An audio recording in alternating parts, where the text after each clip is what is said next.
সাইয়েদ আবুল আলা মওদুদী সাহেবকে নিয়ে গত 60-70 বছর ঠিক কিভাবে বিকৃত করা হয়েছে তার একটা জলজ্যান্ত নমুনা আজকে উপস্থাপন হবে ইনশাআল্লাহ। আমার এক প্রিয় দিনী ভাই আমাকে খণ্ডন করেছেন, তার খণ্ডনের রিখণ্ডন স্বরূপ আমি কথাগুলো বলবো। এখান থেকে গত 60-70 বছরের নমুনাটা ক্লিয়ারলি ফুটে উঠবে। আজকের আলোচনা শুধু শেয়ার না, যত জায়গা থেকে আপলোড দেওয়া লাগে দেন। আমার এই দিনী ভাই আমাকে অনেক গালাগালি করছে, ওনার গালাগালি সংক্রান্ত বিষয়গুলো একদম আলোচনার শেষ দিকে আসবো, এখন এগুলো নিয়ে কোনো কথার দরকার নেই। প্রথমে একাডেমিক আলোচনায় আসেন। ওনার প্রথম অভিযোগ হলো মাওলানা মওদুদী রাহিমাহুল্লাহ, উনি মুহাদ্দিসিনে কেরামের যে হাদিসের ব্যাপারে উনি বলছেন सेहत का कामिल यकीन तो खुद उनको भी ना था, वो भी ज्यादा से ज्यादा यही कहते थे कि इस हदीस की सेहत का जन्न गालिब है। तो मुहाद्दिसिन ওনাদের কাছে আসলে কোনো হাদিসই সহি না, বরং এটা ওনারা প্রবল ধারণার ভিত্তিতে বলেন বেশি থেকে বেশি যে এটা সহি হাদিস। একটা হাদিসের ক্ষেত্রে জন্নে গালিব মানে প্রবল ধারণার ভিত্তিতে এই হাদিসগুলো গ্রহণ করা হয়। এই কথার মাধ্যমে নাকি সাইয়েদ আবুল আলা মওদুদী সাহেব হাদিসের ক্ষেত্রে সন্দেহ ঢুকাইয়া দিয়েছেন। আমি হাসবো না কাটবো, আমার এই প্রিয় ভাই উলুমে হাদিসের বা হাদিস শাস্ত্রের যে একদম প্রাথমিক লেভেল ছাত্রও না, আর সর্বদাই কেন্দ্রিক মানুষরা এরকম হয় না, এটাও আমার মাইনে নিতে হবে। আপনি দেখেন উলুমে হাদিসে আসলে কি বলা আছে, তার এতটুকু খোঁজ খবরই নাই। দেখেন আল কাউকাবুল ওয়াহাদ শারহে সহিহ মুসলিম ইবনে হাজ্জাজ, এইটা একটা উলুমে হাদিসের কিতাব, 1 নম্বর খণ্ড 500 নং পৃষ্ঠায় লেখা হচ্ছে। আগে আপনাদেরকে এটা বুঝতে হবে, হাদিসের প্রকার 3টা বুঝতে হবে। এটা হলো হাদিসে মুতাওয়াতির, মাশহুর, আর একটা হলো খবরে ওয়াহিদ। বিষয়গুলো আমি একটু সামান্য বলি, যাতে আপনারা অনেকে এই বিষয়ের প্রাথমিক জ্ঞানও আবার অনেকের নেই। হাদিসে মুতাওয়াতির হলো এমন হাদিস যে হাদিসের বর্ণনাটা এত মানুষ এত এলাকা থেকে করছে যে এতগুলো এলাকার মানুষ একসাথে একটা মিথ্যা কথার উপরে একত্রিত হবে, এটা অসম্ভব, এটা ধারণা করা অসম্ভব। যদি কোনো হাদিসের বর্ণনার মাত্রা এই পরিমাণ হয় তাহলে সেটা মুতাওয়াতির। আর মুতাওয়াতির কোনো হাদিস আছে কিনা এটা আবার উলুমে হাদিস এটা নিয়ে ইখতিলাফ আছে। কেউ 5-6টা বলছে আছে, কেউ বলছে টোটালি এই লেভেলের কোনো হাদিস নাই, মানে মুতাওয়াতির পর্যায়ে। তো কি আছে? কোরআনুল কারীম আছে। কোরআনুল কারীমের প্রতিটা রিওয়ায়াত 8 রেওয়ায়াত 20টা রেওয়ায়াত কোবরা সোবরা মিলে জামি আজহারে পড়ায়, তো এর 20 রেওয়ায়াতই মুতাওয়াতির পর্যায়ে, মানে করে এই পরিমাণ বর্ণনা যে এইটা কখনোই ভুল হওয়ার কোনো সম্ভাবনা রাখে না। এটা হলো কোরআনুল কারীম। হাদিসের ক্ষেত্রে এই পর্যায়ের হাদিস অনেক মুহাদ্দিসিনে কারণ 2-1টা আছে বলে কেউ বলে নাই। আচ্ছা ধরলাম এটা 2 নম্বর হাদিসের প্রকারভেদের 2 নম্বরটা মাশহুর। মাশহুর হলো প্রথম জামানায় হাদিসটা একজন থেকে একজন, মানে এক চেইন বা এক রুট ব্যবহার করে এসেছে, মাঝামাঝি সময়ে এসে প্রসিদ্ধ হয়েছে, এটা বলে হাদিসে মাশহুর। এরকম হাদিস খুব বেশি না, তাও অল্প সংখ্যক। সবচেয়ে বেশি হলো খবরে ওয়াহিদ, মানে হাদিসের জগতে 99% হাদিস হলো খবরে ওয়াহিদ। এবার খবরে ওয়াহিদ কি? খবরে ওয়াহিদ হলো যে হাদিসটা এক রুট ব্যবহার করে, মানে একটা চেইন ব্যবহার করে আসছে, মানে একজন থেকে একজন, একজন থেকে একজন, একজন থেকে একবারে কিতাবে মুনদারিজ, মানে কিতাবে অন্তর্ভুক্ত হওয়া পর্যন্ত। এবার আসেন, তাহলে 99% হাদিস হলো খবরে ওয়াহিদ। এবার দেখেন ম্যাক্সিমাম আলাল আকসার হাদিস যেই প্রকারের, ওই প্রকারের হাদিস সম্পর্কে সমস্ত হাদিসের উসুলবিদগণ, সমস্ত মুহাদ্দিসিন কেরাম কি বলে এটা একটু দেখেন। আম্মা খবরুল ওয়াহিদ, হ্যাঁ খবরে ওয়াহিদ আমি দলিল দিছি আল কাউকাবুল ওয়াহিদ, এটা শুধু একটা কিতাব। একই দলিল অসংখ্য উলামা হাদিসের কিতাব থেকে দেওয়া যাবে, এতগুলো দেওয়া তো দরকার নেই, একটাই দিলাম, যেটার 1 নম্বর খণ্ড 500 নং পৃষ্ঠা। আম্মা খবরুল ওয়াহিদ, খবরে ওয়াহিদ, এই যে মাত্র বললাম হাদিসের 99% খবরে ওয়াহিদ, মানে এক রুট ব্যবহার করে যে হাদিসগুলো এসেছে। এই হাদিসের ব্যাপারে বলা হচ্ছে ফাহুয়া মা লাম ইউজাদ ফিহি শুরুত আল মুতাওয়াতির, যে হাদিস যে খবরে ওয়াহিদগুলোর মধ্যে কোনোভাবে মুতাওয়াতিরের শর্ত পাওয়া যায় না। মুতাওয়াতির কোনটা? ওই যে প্রথম স্তর, যেটার স্তরে হলো কোরআনুল কারীম। অধিকাংশ উলামায়ে কেরাম বলছেন, মুহাদ্দিসিনে কেরাম বলছেন ওই স্তরে হাদিস নাই, কেউ বলছেন 2-4টা আছে। আচ্ছা ওই পর্যায়ের শর্ত যদি হাদিসের ক্ষেত্রে না পাওয়া যায়, সাওয়াউন কানা রাউই লাহু ওয়াহিদান আও আকসার, চাই ওই হাদিসের রিওয়ায়াতকারী একজন বা একাধিক হোক না কেন, সেটা যদি মুতাওয়াতির পর্যায়ে না যায়, উখতুলিফা ফি হুকমিহি, ওই হাদিসের ক্ষেত্রে হুকুম কি হবে এটা নিয়ে উলামায়ে কেরাম ইখতিলাফ করেছে, মানে হাদিস বিশারদগণ এটা নিয়ে মতানৈক্য করেছে। কি মতানৈক্য? আসেন, ফাল্লাজি আলাইহি, প্রথম মতানৈক্য তাদের অধিকাংশ, আলাইহি জামাহিরুল মুসলিমিন, অধিকাংশ জমহুরে মুসলিম। কারা কারা জমহুরে মুসলিম? 1 নম্বর মিনাস সাহাবা ওয়াত তাবিঈন, সাহাবায়ে কেরাম, তাবিঈন, ফামান বা'দাহুম মিনাল মুহাদ্দিসিন ওয়াল ফুকাহা, সাহাবী তাবিঈদের পরে মুহাদ্দিসিনে কেরাম, ফুকাহায়ে কেরাম, ওয়া আসহাবিল উসুল, এবং আসহাবে উসুল মানে উসুলবিদগণ, সবার একটাই কথা যে আন্না খাবরাল ওয়াহিদি আস-সিকা, যেই খবরে ওয়াহিদটা নির্ভরযোগ্য, মানে যেটাকে আমরা সহিহ হাদিস বলি, খবরে ওয়াহিদ। সহিহ হাদিস কিন্তু কি রিওয়ায়াতের মানে খবরে ওয়াহিদ। এই সহিহ হাদিস হুজ্জাতুন মিন হুজাজিশ শারঈ, প্রথম কথা হলো এটা শরীয়তের হুজ্জত, শরীয়তের দলিল। তবে ইয়ালজামুল আমালু বিহি, এটার দ্বারা আমল করাও লাজিম হবে। তবে ওয়া ইউফিদুজ যান, তবে সেটা ধারণার ফায়দা দিবে। ওয়ালা ইউফিদুল ইলম, ইলমের কোনো ফায়দা দিবে না। ইলমের ফায়দা দিবে না মানে ইলমে ইয়াকিনের ফায়দা দিবে না। টাটকা যেটা মাওলানা সাইয়েদ আবুল আলা মওদুদী সাহেব যেটা বলেছেন, আর সাইয়েদ আবুল আলা মওদুদী সাহেব বলবেন কোত্থেকে? উনি তো এগুলো থেকেই বলছেন, কিন্তু সমস্যা হলো ওনার হিটার্স, তার এতটুকু পড়াশোনা নাই, মানে হলো ভাই আমি লুঙ্গি না পরে টুপি পরার মতো অবস্থা। এমনকি মুহাদ্দিসিনে কেরাম এই জন্য বলেন যে হাদিস যেগুলো খবরে ওয়াহিদ, এরকম নির্দিষ্ট কোনো হাদিসকে যদি কেউ অস্বীকার করে সে কাফের হয় না। অসংখ্য কিতাব থেকে আমি দেখাইতে পারবো যে আমার এই কথা যদি কোনো জায়গা থেকে ভুল প্রমাণ করতে পারেন। হ্যাঁ, সামগ্রিকভাবে পুরো হাদিসকে যদি কেউ অস্বীকার করে, নির্দিষ্ট কোনো হাদিস অস্বীকার করা আর টোটাল সামগ্রিক হাদিস শাস্ত্রকে অস্বীকার করা, হাদিস বলতে কিছু নাই যেটা আহলে কোরআনরা বলে, এইটা হলে আপনার ঈমান নিয়ে প্রশ্ন আছে। কিন্তু কোন খবরে ওয়াহিদ যে এই হাদিসটা, এইটা যদি হইতোই, যারা হাদিস নিয়ে তাহকিক করছে, আগে দেখা গেছে মুহাদ্দিসিনে কেরামের কাছে এই হাদিসটা সহিহ হিসেবে সাব্যস্ত ছিল, পরে তাহকিক করে অন্য আরেকজন এটা বের করছে না এই হাদিসটা রাসূল কর্তৃক হাদিস, এই বিষয় সন্দেহ চলে আসছে, তখন এটাকে দায়ী বা বিভিন্ন মান নির্ণয় করেছে। তো খবরে ওয়াহিদের ক্ষেত্রে আমল লাজেম, আমল করতে হবে যতক্ষণ এই হাদিস ভুল প্রমাণিত না। কিন্তু এটা ইলমে ইয়াকিনের কোনো ফায়দা দিবে না। এখানে স্পষ্ট বলা হচ্ছে ইউফিদুজ জান, ধারণার ফায়দা দিবে। ওটাই মাওলানা সাইদ আবুল আলা মওদুদী সাহেব বলেছেন জান্নে গালিব। কিন্তু আফসোস হলো আমার প্রিয় ভাই যে বিষয়ে কথা বলেন ওই বিষয়ের প্রাথমিক লেভেলের ছাত্র উনি না। এবার আসেন 2 নম্বর বিষয়, তার কথা হলো মুশরিকদের আকীদা যেহেতু গলত, তাদেরকে এই জন্য নাপাক বলা হয়েছে। আল্লাহ তাআলা কোরআনে বলেছেন ইন্নামাল মুশরিকুনা নাজাস, এটা আকীদার ক্ষেত্রেই বলা হয়েছে, শরীরের ক্ষেত্রে না, যে মুশরিকরা নাপাক। ওই নাপাকের সাথে মানে আমাদের মুসলিমদের ভিতরগত যেই ফুরুই বিষয় যে ইখতিলাফ, ওই ইখতিলাফি ভিন্নতাকেও সে একই ধরনের নাপাক ধরছে। অমুসলিমদের আকীদা সহি না হওয়ার কারণে তারা যদি নাপাক হয়, সুতরাং গলদ আকীদা যাদের, তারাও নাপাক। আপনি দেখেন এরা বিরোধিতার জন্য নতুন আকীদার শিরোনাম বাড়ায়। মানে কোন মানুষ মুসলমান আছে এখনো পর্যন্ত, যদি এইটা থাইকা থাকে তাহলে তাহলে তার কোনো ভিন্ন আকীদার কারণে তাকে নাপাক কোন পৃথিবীর কোন আকীদার কিতাবের শিরোনামে বলা হয় না। ওরা আপনি দেখেন আকীদাতুত তাহাউইতে যে কথা বলা হয়েছে সেটা সম্পূর্ণ তার ভ্রান্ত চিন্তার বিরুদ্ধে। আপনি দেখেন আকীদা মূলত 2 প্রকারে বিভক্ত। এরপরে সে আবার কিছু দেখাইছে যে কি কি আকীদা খারাপ, সেগুলো আমি জবাব দিব, সেগুলো আসতেছে। আগে উসুলটা ঠিক করে নেই, তার আকীদা 2 ভাগে বিভক্ত। ইমাম তাহাউই যেটা বলেছেন তার কিতাবের 11 নম্বর খণ্ড 73 নং পৃষ্ঠা শরহ আকীদাতুত তাহাউইয়া, সেখানে তিনি আকীদাকে 2 ভাগে বিভক্ত করে বলেন, একটা হলো 1 নম্বর হলো আরকানে ঈমান, 2 নম্বর হচ্ছে মাসাইলুল ঈমান। উনি আকীদাকে এখানে 2 ভাগে বিভক্ত করেছেন, একটা হলো আরকান ঈমান মানে ঈমানের একেবারে যেটা মূল ভিত্তি, 2 নম্বরে উনি বলেছেন মাসাইলুল ঈমান, ঈমানের মাসলা সমূহ, যেটাকে আরেক ভাষায় বলা হয় আকীদার শাখাগত বিষয়। বুঝছেন? তো আকীদার একটা হলো মূল ফাউন্ডেশন, 2 নম্বর হলো শাখাগত বিষয়। এবার তিনি 2টার ব্যাপারে কি বলে দেখেন, হুনাকা ফারকুম বাইনা উসুলিল ঈমান ওয়া মাসাইলিল ঈমান, যে এখানে আকীদার মূল ভিত্তির সাথে আকীদার ফুরুই শাখাগত বিষয়ের সাথে মাসাইলুল ঈমানের মধ্যে পার্থক্য আছে। কি পার্থক্য? উনি বলেন ওয়া হুয়া আন্না উসুলুল ঈমান, উসুল ঈমান আকীদার যেটা মূল ভিত্তি, এটা হলো এমন ফাউন্ডেশন লা ইয়াজুজু লিআহাদিন আন ইউনকিরা শাইআন মিনহা, কারো জন্য এর মধ্যে থেকে কোনো কিছু অস্বীকার করার কোনো সুযোগ নেই, অস্বীকার করলে সে মুসলমান থাকে না। আকীদার মূল অংশটাই হলো আল্লাহর জাত ও সিফাতকে বিশ্বাস করা, নবীকে বিশ্বাস করা, আখিরাতকে বিশ্বাস করা, এই ইত্যাদি ইত্যাদি হলো আকীদার মূল ফাউন্ডেশন। এবার আকীদার ফুরুই বিষয়গুলোর ব্যাপারে মানে শাখাগত বিষয়গুলোর ব্যাপারে ইমাম তাহাউই কি বলেন, উনি বলেন আম্মা মাসাইলুল ঈমান, মাসাইলুল ঈমান বলতে উনি ফুরুই বুঝাচ্ছেন।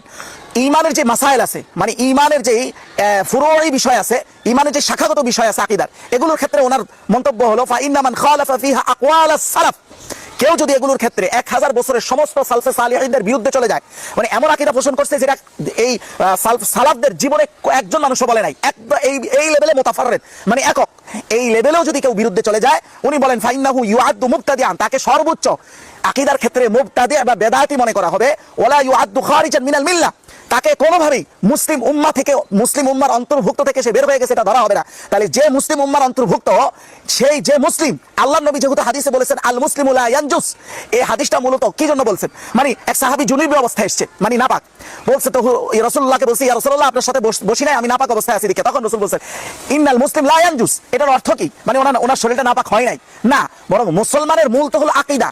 আকীদায় যেহেতু তুমি এখনো মুসলমান, সেহেতু তুমি আসল নাপাক তুমি নও। তাহলে আকীদার ক্ষেত্রে মানে আকীদার ফুরুই শাখাগত বিষয় যদি কারো ইখতিলাফ এই পর্যায়ে না হয় যে সে মুসলমান থেকে খারিজ হয়ে গেছে, যতক্ষণ সে মুসলমান আছে রাসূলের এই হাদিস অনুযায়ী সে ততক্ষণ পাক আছে, তার আকীদাকে কখনোই মুশরিকদের নাপাকের সাথে এই নাপাককে মিলানো সম্পূর্ণ ভ্রান্ত, বরং শুধু পেট কেন্দ্রিক সিন্ডিকেটের জন্য এই সকল আকীদার শিরোনাম বানানো হয়, যে আকীদার কোনো ইমাম কখনো বলেন না, পোষণ করেন না। 2 নম্বর, যেই ব্যক্তি মুসলিম উম্মার অন্তর্ভুক্ত এখন পর্যন্ত, ওই ব্যক্তির সাথে তাফরিক করা, বিচ্ছিন্নতা করা সম্পূর্ণ হারাম, তার সাথে ঐক্য বজায় রাখা 100% ওয়াজিব। তাহলে দেখেন আমাদের নির্লজ্জতা কোন লেভেলে, শুধু রুটি রুজির জন্য এই সিন্ডিকেটগুলো আমরা করতেছি, কোন লেভেলে সে যতগুলো আকীদার দোষ ধরছে এগুলো সবগুলো খণ্ডন করব। দেখেন প্রথমে এই সেকুলারদেরকে আমরা এগুলো করে সুযোগ দিচ্ছি, এবং মূলত ইনডাইরেক্টলি সেকুলারদেরকে আমরা এই সিন্ডিকেটের মাধ্যমে লালন পালন করতেছি, তাদের রাষ্ট্রীয় ক্ষমতা এককভাবে সক্রিয় থাকাতে আমরাই সহযোগিতা করতেছি, বিনিময়ে আমরা কিছু রুটি রুজি পাইতেছি। আপনি দেখেন আকীদার ফুরুই বিষয়ে মানে শাখাগত বিষয় ইখতিলাফ কি আমাদের থেকে শুরু হয়েছে না সাইদ আবুল আলা মওদুদী সাহেব থেকে শুরু হয়েছে? শুরু হয়েছে সাহাবায়ে, স্বয়ং সাহাবায়ে আজমাইন থেকে। উদাহরণস্বরূপ আমি আপনার এই জায়গায় একটা আকীদা বলতে পারি, যেমন উদাহরণস্বরূপ অনেক বলা যাবে, শুধু উদাহরণস্বরূপ একটা আনতেছি। সহিহ বুখারী 4855 নম্বর হাদিস, সহিহ বুখারী 4856 নম্বর হাদিসের বর্ণনায় মাসরুক বলেন আমি একদিন কুনতু মুত্তাকিয়ান ইনদা আয়েশা, আমি একদিন আয়েশার সামনে বসা ছিলাম, এমত অবস্থায় উনি আমাকে বললেন ইয়া আবা আয়েশা, আমাকে ডাকলেন আবু আয়েশা বলে বললেন সালাসুন মান তাকাল্লামা বিওয়াহিদাতিন মিনহুন্না ফাকাদ আযমা আলাল্লাহিল ফিরিয়া, আম্মাজান আয়েশা বললেন, দেখো মাসরুক, তিনটা আকীদা যে পোষণ করবে সে আল্লাহর উপর অপবাদদানকারী। তখন আমি খুব আশ্চর্য হয়ে বললাম, মা হুন্না হে আম্মাজান আয়েশা, এগুলো কি, আমাকে একটু খুলে বলেন। প্রথমটাই তিনি বললেন, মান জামা আন্না মুহাম্মাদান সাল্লাল্লাহু আলাইহি ওয়াসাল্লাম রাআ রাব্বাহু ফাকাদ আযমা আলাল্লাহিল ফিরিয়া। যে মনে করবে মুহাম্মদুর রাসূলুল্লাহ সাল্লাল্লাহু আলাইহি ওয়াসাল্লাম তার রব আল্লাহকে মেরাজে নিজের চর্মচোখ দিয়ে দেখছে, সে আল্লাহর উপর অপবাদদানকারী। ওনার দলিল কি? ওনার দলিল ছিল লা তুদরিকুল আবসার ওয়া হুয়া ইউদরিকুল আবসার ওয়া হুয়াল লাতীফুল খাবীর। যে আয়াতের মধ্যে আল্লাহ বলতেছেন আল্লাহ সব চোখকে মানে দেখতে পান, মানে সবগুলোকে আল্লাহ আয়াতে নিতে পারেন, কিন্তু আল্লাহকে কোনো চোখ আয়াতে নিতে পারে না। এই আয়াতের দলিল দিয়ে তিনি এই আকীদা পোষণ করতেন। অপরদিকে আপনি দেখেন ফাতহুর রহমান ফি তাফসিরুল কোরআন, যেটা মুজিরউদ্দিন হাম্বলি লিখেছেন দারুন নওয়াদের থেকে, ছাপা 4 নম্বর খণ্ড 71 নং পৃষ্ঠায়, ইবনে আব্বাস যিনি রাইসুল মুফাসসিরিন, আম্মাজান আয়েশার চাইতেও যিনি কোরআনের তাফসীরের ক্ষেত্রে আগানো, আম্মাজান আয়েশা হাদিসের ক্ষেত্রে সবচেয়ে উম্মুল মুমিনিনদের মধ্যে আগানো, তো যিনি রাইসুল মুফাসসিরিন সাহাবীদের সবার মাথার তাজ তাফসীরের ক্ষেত্রে, ওনার আকীদা কি? উনি বলতেছেন হিয়া রুইয়া আইনিন রাআহান নবী সাল্লাল্লাহু আলাইহি ওয়াসাল্লাম। ইবনে আব্বাস মনে করতেন এই যে রাসূলুল্লাহ মেরাজে দেখেছেন এটা একেবারে চর্ম চোখের দেখা ছিল, এইটা কোনো স্বপ্নে বা বলছে লা রুইয়া মানাম, এটা কোনো স্বপ্নের দেখা না, একবার স্বচক্ষে দেখা। উনি বলতেছেন এই আকীদা। এবার তিনি দলিল দিতেছেন যে মা যাগাল বাসার ওয়া মা তাগা, এই আয়াতের। এবার বলেন শুধু এই না, এরপরের পৃষ্ঠায় আপনার আহমদ ইবনে হাম্বল উনি কি আকীদা পোষণ করতেন? উনি বলেন আনা আকুলু বিহাদিস ইবনে আব্বাস, আমি ইবনে আব্বাসের হাদিসকে কোট করে বলি যে বিআইনিহি রাআহু রাআহু রাআহু, এই রাআহু রাআহু শব্দ রিপিট করতে করতে তখন দম শেষ হয়ে আসছে। উনি বলছেন হাত্তা ইন কাতা নাফাসু আল ইমাম আহমদ, ইমাম আহমদ বারবার বলতেছিলেন যে আমি ইবনে আব্বাসের হাদিস গ্রহণ করে বলি আল্লাহর রাসূল স্বচক্ষেই দেখেছেন দেখেছেন দেখেছেন। এবার আপনি বলেন সাহাবায়ে কেরামের মধ্যে দুইজন দুই আকীদা, ফুরুই মানে শাখাগত আকীদার ক্ষেত্রে দুইজনের দুই আকীদা, কিন্তু ইহা সত্ত্বেও কখনো কি ইবনে আব্বাস মনে করতেন আম্মাজান আয়েশার এই আকীদার কারণে আম্মাজান আয়েশা উম্মুল মুমিনিনের পদ থেকে বাতিল, এটা মনে করছেন? বা আম্মাজান আয়েশা কি কখনো বলছেন ইবনে আব্বাস তার রাইসুল মুফাসসিরিন, উনি যে সমস্ত মুফাসসিরিনের শিরোমণি, এটা থেকে তিনি বাতিল, এটা মনে করছেন? করেন নাই। আপনি শুধু একটু দেখেন সৈয়দ আবুল আলা মওদুদী রাহিমাহুল্লাহ যদি এটা আম্মাজান আয়েশা না হয়ে সৈয়দ আবুল আলা মওদুদী রাহিমাহুল্লাহ যদি হইতো, যে এই কথাটা যদি সৈয়দ আবুল আলা মওদুদী থেকে শুধু প্রথম প্রকাশ পাইতো যে আল্লাহর নবী মেরাজের স্বচক্ষে দেখেন নাই, তাহলে 100% কাফের না বলে এই জাতি কোনোদিন ক্ষান্ত হইতো না। এবার আসেন ওনার তৃতীয় অভিযোগ, সৈয়দ আবুল আলা মওদুদী রাহিমাহুল্লাহ দাজ্জাল সংক্রান্ত, মানে দাজ্জাল নাকি বলে বিশ্বাসই করে না। এই কানা দাজ্জাল এবং ইত্যাদির যে ঘটনা, এগুলো একটা কাল্পনিক কাহিনী, এগুলোর শরীয়তে কোনো ভিত্তি নেই। নাউযুবিল্লাহি মিন যালিক। আপনি দেখেন জালিয়াতির পর্যায়টা শুধু দেখবেন, এই 60-70 বছর যাবত এই আমরা জাতিগতভাবে যুগের পর যুগ, দশকের পর দশক যে সকল জালিয়াতি করে আসছি, এটার কাফারা দেওয়ার সময় হয়েছে এখন। ইনশাআল্লাহ প্রত্যেকটা পয়েন্টে পয়েন্টে কাফারা দেওয়া হবে ইনশাআল্লাহ, কিচ্ছু ছাড়া হবে না ইনশাআল্লাহ। এটা শুধু কোনো দলের জন্য না, এটা এই উম্মাহের জন্য করতেই হবে। আপনি দেখেন ভালো কথা, উনি বলছেন যে পৃষ্ঠার কথা রাসাইল মাসাইলের সৈয়দ আবুল আলা মওদুদী সাহেব কি বলেছেন, ওনার কথাটাই আগে পড়ি। দেখেন উনি অতটুকু পড়েছে যেতটুকু পড়লে এটাকে একটা ইস্যু হিসাবে তোলা যায়, কিন্তু এই ইস্যুটার যে সৈয়দ আবুল আলা মওদুদী রাহিমাহুল্লাহ এটা জবাব দিছেন, এটার যে খোলাসা করছেন ওইটা উনি নিবেন না। তাহলে এই যে অভ্যাসটা, আপনি যদি কারো ব্যাপারে অভিযোগ করতে হলে পুরা এই বিষয়ে তার সামগ্রিক কথা কি ওইটাকে সামনে রেখে অভিযোগ করবেন, না আংশিক কথা নিয়ে অভিযোগ করবেন, তাহলে তো আল্লাহ তাআলা বলছেন যে লা তাকরাবুস সালাত। আপনি যদি আয়াতের আংশিক নেন তাহলে নামাজ নিষিদ্ধ হয়ে গেছে। কোন ক্ষেত্রে? এবার ব্যাখ্যার ক্ষেত্রে আল্লাহ তাআলা বলতেছেন ওয়া আনতুম সুকারা, যখন তোমরা মাতাল থাকো তখন নামাজের কাছে যাও না। এখন আপনি যদি এইভাবে মাসলা সাবিত করেন যে আংশিক, সে আংশিকটা আনছে। দেখেন আমি আগে আংশিকটা বলি, তারপরে সৈয়দ আবুল আলা মওদুদী সাহেব নিজে এটাকে এটা খোলাসা করেছেন যে এই কথার অর্থ ওনার কি, এবং উনি যেটা বলেছেন অধিকাংশ মুহাদ্দিসিনে কেরাম এটাই বলেছেন। আমি প্রত্যেকটা পয়েন্ট আনতেছি দেখেন।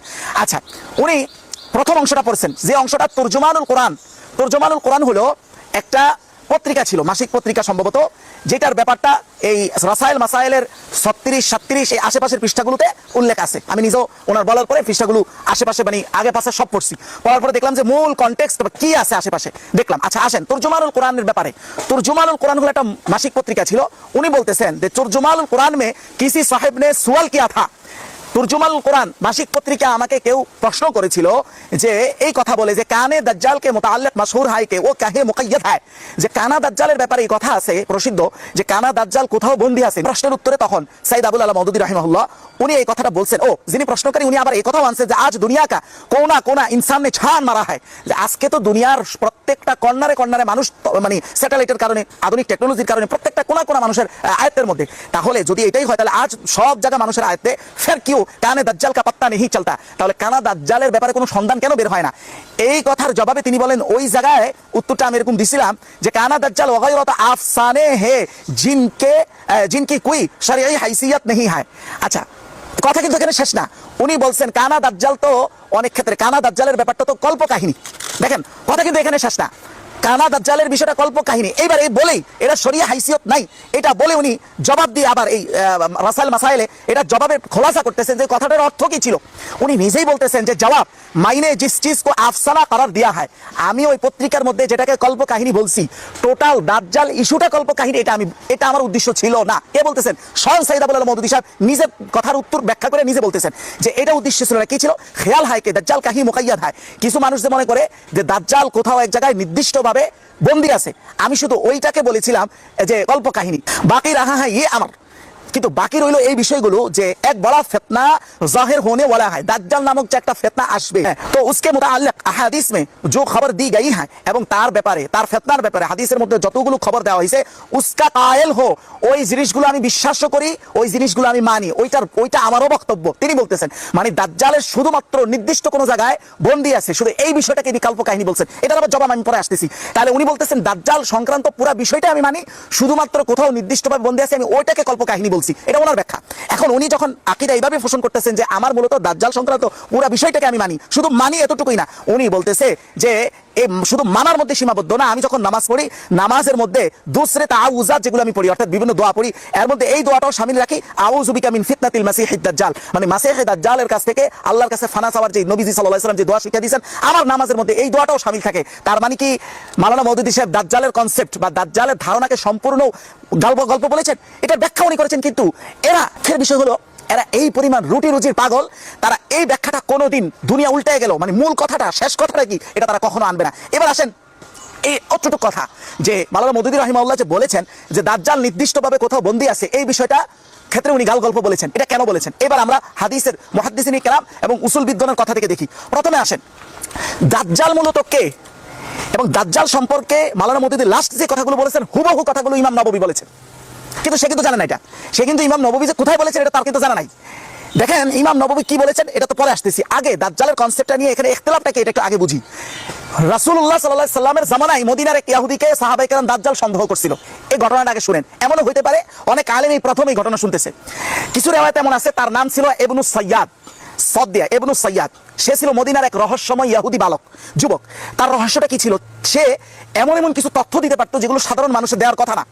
একদিন এমন ঘটনা ঘটছে, রাসূলুল্লাহ সাল্লাল্লাহু আলাইহি সাল্লাম তার কাছে গেছে, গিয়ে অন্তরে আদ-দুখান শব্দ অন্তরে লুকায়িত রাখছে, মানে মনে মনে আদ-দুখান শব্দ যার অর্থ হলো ধোঁয়া, বাংলায় যার অর্থ হলো ধোঁয়া, এই শব্দ মনে লুকায়িত রাখা এই ইবনু সাইয়াদকে রাসূল জিজ্ঞাসা করছে, বলো তো আমি অন্তরে কি লুকায়িত রাখছি?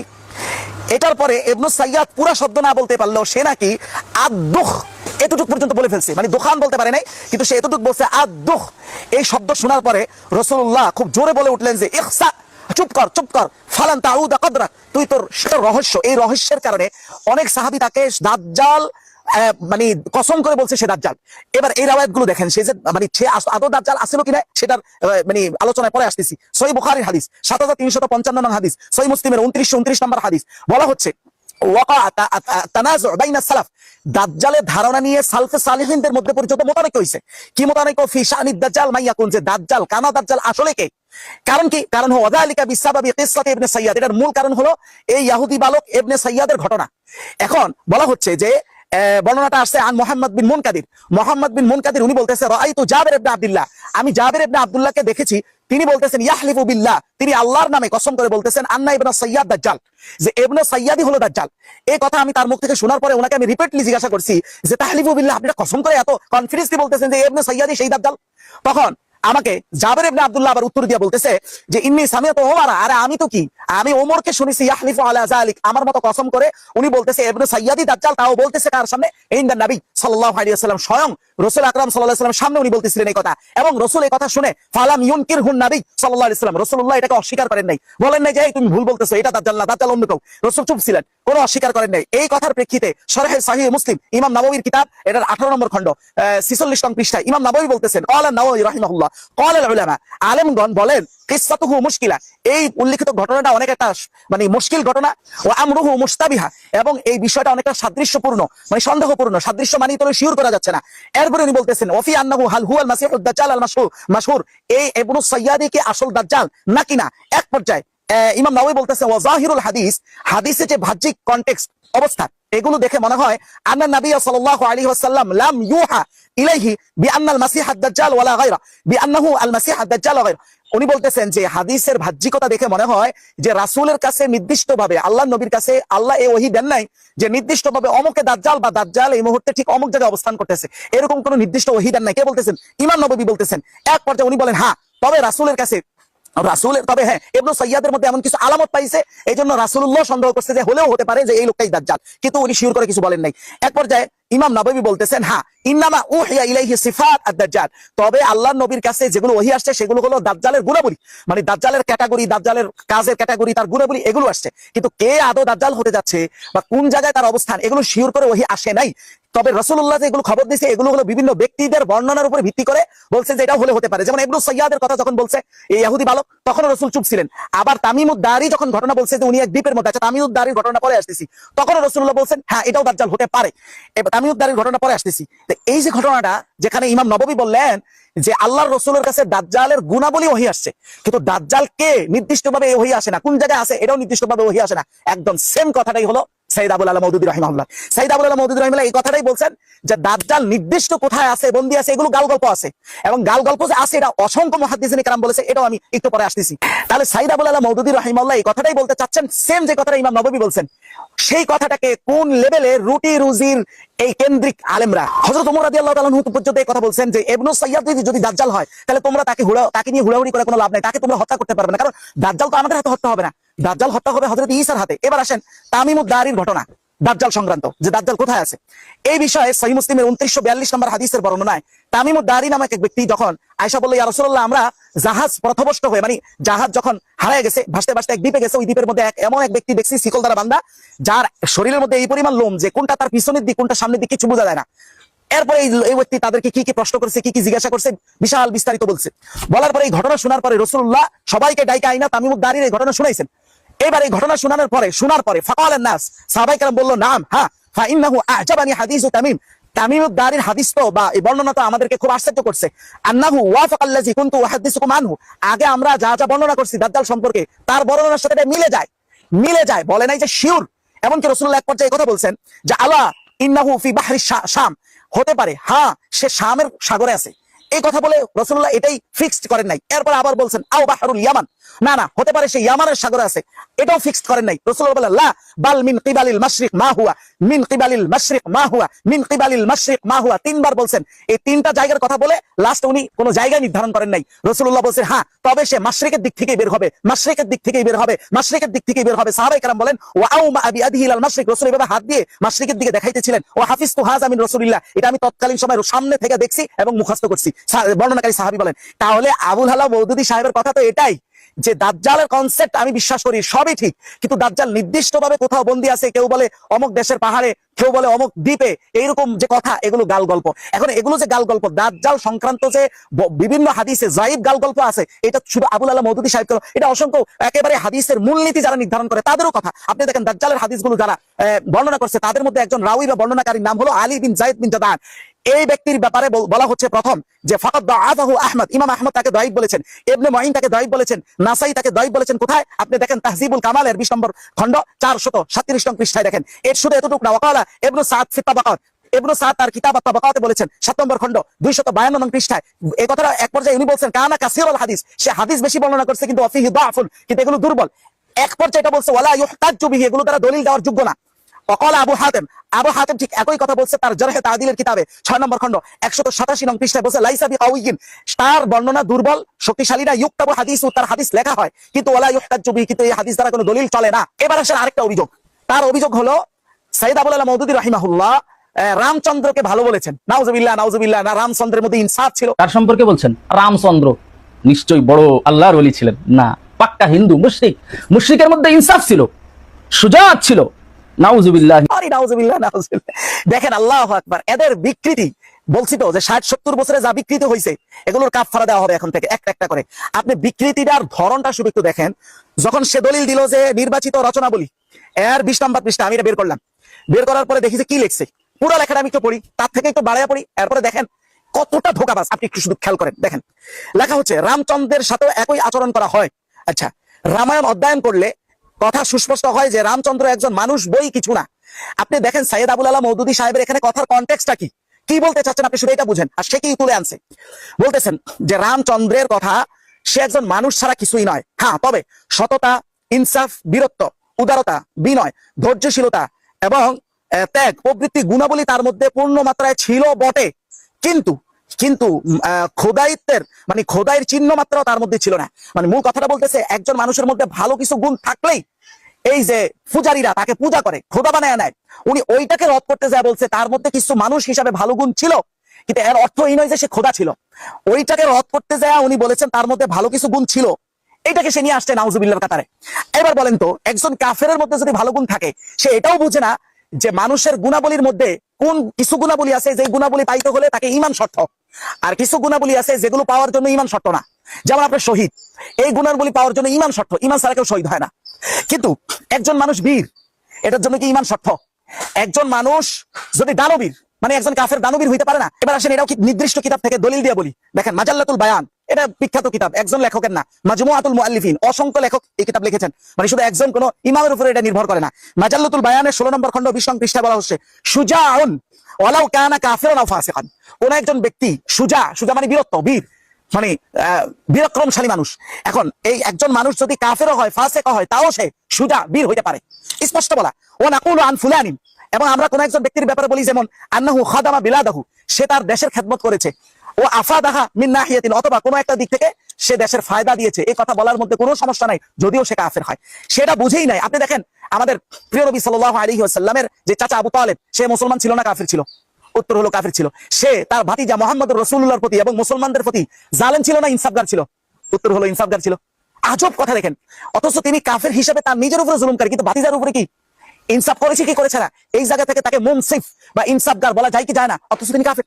আপনি শুধু তাই না, বাদশা নাজাশী পরবর্তীতে মুসলমান হয়েছে, কিন্তু যখন সে কাফের ছিল তখনই সাহাবায়ে কেরামকে সে সেভ এক্সিট মানে তার দেশে স্থান দিছে কি দিছে না? দেওয়ার মধ্যে দিয়ে সে জুলুম করছে না ইনসাফ করছে, অথচ তখন সে কাফের। শুধু তাই না, হযরত ওমর রাদিয়াল্লাহু তাআলা আনহু যখন কাফের ছিলেন তখন কি তিনি কাফির ছিলেন? মুসলমান হওয়ার পরে তিনি বীর হয়েছেন, নাকি কাফের থাকা অবস্থায় তিনি বীর ছিলেন? তাহলে একজন কাফেরের ক্ষেত্রে বীর শব্দ বলা যায় কি জানেন? আপনি শুধু পৃথিবীর একটা কিতাব থেকে রেফারেন্স দিয়ে বলবেন যে কাফেরের ক্ষেত্রে এই সিফাতগুলো বলা যায় না। চিন্তা করেন, পড়াশোনার লেভেল হলো টোটাল নিচের অংশ নাই, নিচের অংশ পুরো উলঙ্গ। খণ্ডন করতে আমরা খণ্ডন করতেছি, আমি খারাপ ভাবে ওনাকে বলবো না। এবার আসেন, তার আরেকটা অভিযোগ হলো গণতন্ত্র নিয়ে, যে এই যে জামায়াত ইসলাম গণতান্ত্রিক প্রক্রিয়া ইসলাম কায়েম করতে চায়। কোরআন কই গেল? গঠনতন্ত্রে লেখা যে নিয়মতান্ত্রিক ও গণতান্ত্রিক পদ্ধতিতে জুলুম আর ইনসাফ, জুলুম উঠাবে ইনসাফ কায়েম, গণতন্ত্র রক্ষার্থে যে পদক্ষেপ প্রয়োজন। আচ্ছা বলেন তো, যে গণতন্ত্রের মূল আকীদা এটা কি পাক না নাপাক? তো তাদের জন্য গণতন্ত্র যদি এতটা গন্ধজনক বিষয় হয়ে যায়, তো সরমনের জন্য কি হবে?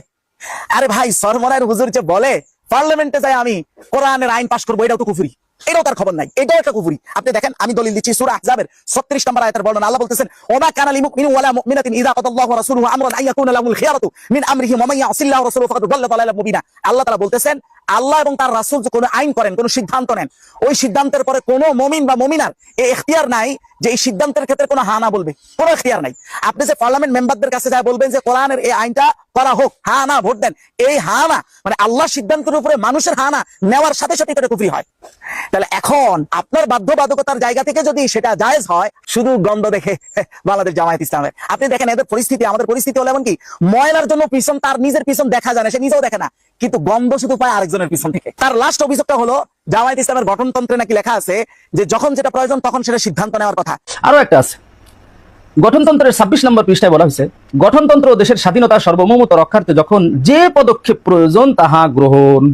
বাস্তবতার সাথে মিলতেছে না? যখন যে পদক্ষেপ, শরিয়াত ছাড়তে হইলে শরিয়াত, সাহাবীরে গালি দিতে হইলে গালি, উসমান রাদিয়াল্লাহু তাআলা মুআবিয়া রাদিয়াল্লাহু তাআলা গালি দিতে হইলে গালি। সে এতটা গোড়া যে এই কথাটাকে বানায় দিছে, যখন নবীর দোষ বলা দরকার, যখন সাহাবীদের দোষ বলা দরকার, এই কথার অর্থ এটা। আপনি এতক্ষণ পর্যন্ত তার খণ্ডনগুলো দেখে বুঝছেন, এটা শুধু তার একার ব্যাপার না, 60-70 বছরের চিত্র এটা, 60-70 বছরের এই কেন্দ্রিক সিন্ডিকেটের ওলামায়ে কেরামের চিত্র এটা। সে যে কথাগুলো বললো, অথচ এই কথার অর্থ কি? এই কথার অর্থ হলো কৌশলগত সিদ্ধান্ত, যে কোনো সময় যে কোনোটা নিতে হয় সেটা নিবে। আপনি তার কাছে ব্যাখ্যা জিজ্ঞাসেন এই কথার অর্থ কি, তারা কিভাবে, মানে এটা তো তাদের বই, তাদের সিলেবাসের বই, তারা এটা কি হিসাবে পড়ে, কি হিসাবে নেয়, এটা আপনি জানেন?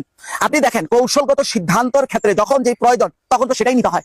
কৌশল তো নির্দিষ্ট না, কারণ অবস্থা কখনো কৌশলের অনুকূলে আসে না, কৌশলকে অবস্থার অনুকূলে করতে হয়, এটাই তো নিয়ম। আপনি দেখেন ফিকহুদ দাওয়া ফি সহিহ আল ইমাম আল বুখারী এর 1 নম্বর খণ্ড 329 নং পৃষ্ঠায় উনি স্পষ্ট কথা বলছেন, লিইরহাবি আদাইল্লাহ, আল্লাহর শত্রুদের মোকাবেলা করার জন্য, তাদেরকে ভয় দেখানোর জন্য, ভয় দেখানো মানে মোকাবেলা করার জন্য, কি দরকার? লিকুল্লি জামানিন মা ইউনাসিবু, প্রত্যেক সময় ওই সময় যেটা উপযোগী সেটাই করতে হবে।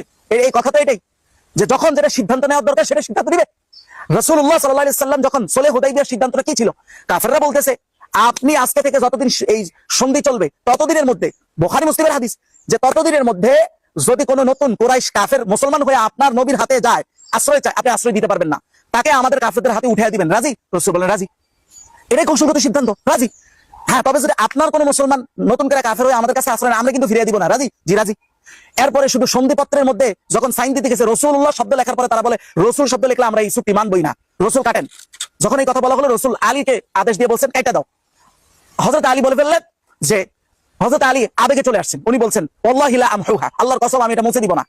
এখন তারপরে রাসূল বলেন আরিনি মাকানা, আমাকে কোন জায়গায় লেখা, এটা লেখা জায়গাটা দেখায় দাও, আমি নিজে কাটতে দিই। রাসূল নিজে কাটতে দিয়েছেন, মানে রাসূলুল্লাহ নিজের রিসালাতের শব্দটা সন্ধিপত্র থেকে কাটতে দিয়েছেন, কাটতে দিয়েছেন। এটা হলো মানে যেই সময় যে সিদ্ধান্ত নিতে হয়। এখন একই কৌশল যেটা রাসূল সুলহ হুদাইবিয়াতে করছে, এটা আপনি এখন আমেরিকার সাথে করবেন? তাহলে কৌশল তো স্থির না। কৌশল তো ওই জামানে কি কৌশল দরকার সেটা ওই জামানা দেখে, ওই জামানে যারা যেই ক্ষেত্রে কাজ করতেছে তার ক্ষেত্রে কোন কৌশল দরকার সেটা সে নির্ধারণ করবে। সর্বশেষ কথা হলো, সে আমাকে যে এতগুলো গালিগালাজ দিল, মুফতি আহমদ শরীফ নামে এক ভাড়াটিয়া টিকটকার মৌলবী। ভাড়াটিয়া মৌলবী কিভাবে বুঝবে হারাম টাকা যখন পকেটে ঢুকে হিতাহিত জ্ঞান শূন্য হয়ে যায়? যে টিকটকার মৌলবী, অথচ টিকটক আইডি আমার নাই। এখন ইউটিউবে আলোচনা গেলে একজন মানুষ টিকটকার ভিডিও মৌলবী হয়ে যায়, তাহলে তার ব্যাপারে আপনি কি বলবেন? তারপরে সে বারবার বলতেছে জামাত ইসলামের হারাম টাকা আমার পকেটে ঢুকছে। তাদের ধারণাই এমন। কেন ধারণা, এটা আমি একটু বলে দিই। মাঝখানে আমি একটু ছোট্ট করে বলি। ডক্টর আবুল কালাম আজাদ বাশার, আমি যখন মুফাসসির জোনের আমার আলোচনা ছিল, আমি সেখানে গেছি, আলোচক হিসেবে গেছি। তখন ওনারা আমার কাছে এয়ানত ধরছে। আপনি জানেন যে কোনো ইসলামিক দলের মধ্যে এয়ানত ধরা হয়। তা আমি বললাম যে আমার অর্থনৈতিক অবস্থা এই ওনাকে আমি ভয়েসে জানাইলাম যে এই এয়ানত আমার জন্য কষ্টকর। উনি একবার যে বলে হাই হাই, এটা তো আমরা জানি না, তাইলে নাম মাত্র এয়ানত আপনি দেন, যেটা দলের নিয়ম দিতে হয়। আর তার ধারণা হচ্ছে লক্ষ লক্ষ টাকা পকেটে ঢুকতেছে। এই ধারণাটা কেন জানেন? কারণ আমরা গোষ্ঠীগত ভাবে নিচের হাতের লোক। নিচের হাত বুঝেন? রাসূল, এটা হাদিসের অংশ। রাসূল বলেন যারা দান করে তারা হলো উপরের হাতের, যারা দান নেয় তারা হলো নিচের হাতের। এই যেই দলের বিরুদ্ধে তারা বলতেছে, এই দলটা হলো, পুরা দলটাই হলো উপরের হাতের দল। আর আমরা যোগ দশকের পর দশক দলগত ভাবে আমরা নিচের হাতের। এই জন্য দেখবেন কিছু থেকে কিছু হইলেই ইহুদিদের টাকা আইতাছে, অমুক এজেন্সিতে টাকা আইতাছে, শুধু তারা দেখে যে চতুর্দিক থেকে টাকা আসে। এটা সবারটা তাদের খারাপ হয়েছে নিচের হাতের কারণে, আর কিচ্ছু না। আল্লাহ সবাইকে ক্ষমা করুক।